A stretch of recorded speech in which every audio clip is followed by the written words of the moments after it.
Hi, உங்கள் எல்லாத்துக்கும் வணக்கம். நான் உங்கள் முத்துப்பிரகாஷ் பேசுகிறேன்.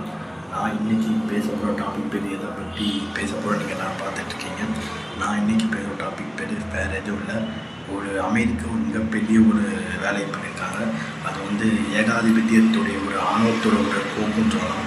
அது என்னென்னா, வெனிசுலா நாட்டுடைய அதிபரை நாடு கடத்தியிருக்காங்க. அந்த நாட்டில் அத்துமீறி தாக்குதல் நடத்தி வெனிசுலா நாட்டில் இருக்கக்கூடிய அதிபரான மேதுரா நாடு கடத்தியிருக்காங்க. இது அமெரிக்காவில் அதிகாரம் அமெரிக்க அதிபர் ட்ரம்ப் தன்னுடைய ட்விட்டரில் தெரிவிச்சிருக்காரு. வெனிசுலா உலகத்திலே அதிக அளவிலான எண்ணெய் கிணறுகள் கொண்ட நாடுன்னு சொன்னால், நம்ம எல்லாம் எண்ணெய் கிணறு சொன்னாலே துபாய், கத்தார், சவுதி தவிர துபாய், கத்தார் இந்த மாதிரி நாடுகள் பார்த்தோன்னா 280 பில்லியன் கச்சா எண்ணெய் தயாரித்து கிட்டத்தட்ட 260 பில்லியன் விற்கிறாங்க.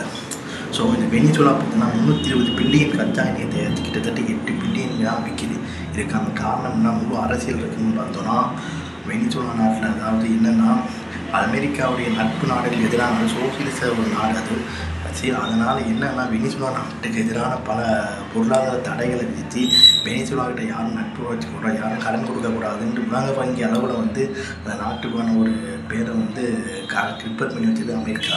இல்லைனா அமெரிக்கா இப்போ 20 வருஷமாக வெனிசுலாவை கேப்சர் பண்ணுறதுக்கான ஐடியா போட்டுட்டு இருந்தாங்க.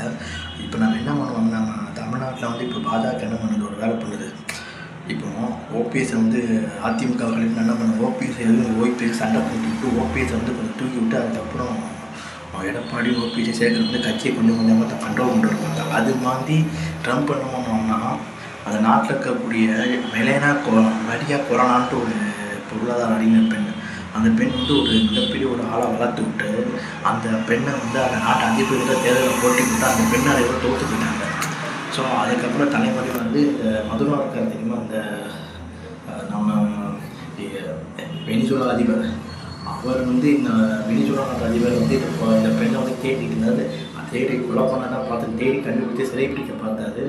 அதுக்கப்புறம் என்ன ஆச்சுன்னு பார்த்தோம்னா, அவர் அமெரிக்கா கேப்சர் பண்ணி இப்போ உலக லெவலில் இது ஒரு மிகப்பெரிய பேசும் பொருளாக ஆகிட்டு இருக்குது. ஸோ அமெரிக்கா தன்னுடைய ஏகாதிபத்திய உச்சத்தை காட்டியிருக்கு, ட்ரம்ப் தன் ஆணவத்தை காட்டியிருக்காருன்னு சொல்கிறாங்க. ஸோ இது என்ன நடக்க போகுதுன்னு தெரியல. வெனிசுலாவுடைய இந்த படையெடுப்பை உலக நாடுகள் அமெரிக்காவுடைய வெனிசுலா படையெடுப்பு உலக நாடுகள் கண்டனம் சொல்லிக்கிட்டு இருக்குது. ஸோ வெனிசுலாவோட அதிபர் இப்போ எங்கே இருக்காருன்னு நம்ம தெரியல, நாடு கடத்தப்பட்டிருக்காரு செய்தி வந்திருக்குது. இதுதான் இப்போ அமெரிக்கா நாடுகளுக்கிடையே மிக பரபரப்பை ஏற்படுத்திட்டு இருக்குது. இதனால் என்னென்ன விளைவுகள் அமெரிக்கா வரப்போகுது நமக்கு சரியாக தெரியல. அமெரிக்கா எப்பவுமே எண்ணெய் அதிகமாக இருக்க நாடை தன் கண்ட்ரோல் வச்சுருப்பாங்க. இப்போ வெனிசுலா நாட்டையும் தனக்கு ஆதரவான அரசாங்கத்தை கொண்டு தனக்கு தேவையான வேலையை அமெரிக்கா செய்யுன்றது எந்த விதமான மாற்று கருத்தும் கிடையாது. ஸோ இது அமெரிக்கா இப்போ பண்ணிக்கிட்டு இருக்குது. ஸோ என்ன நடக்க போது நம்ம கூடிய விரைவில் பார்க்கணும்னு சொல்லி என் வீடியோ நான் முடிச்சுக்கிறேன். உங்கள் விடைபெறும் முத்துப்பிரகாஷ். பாய் பாய்.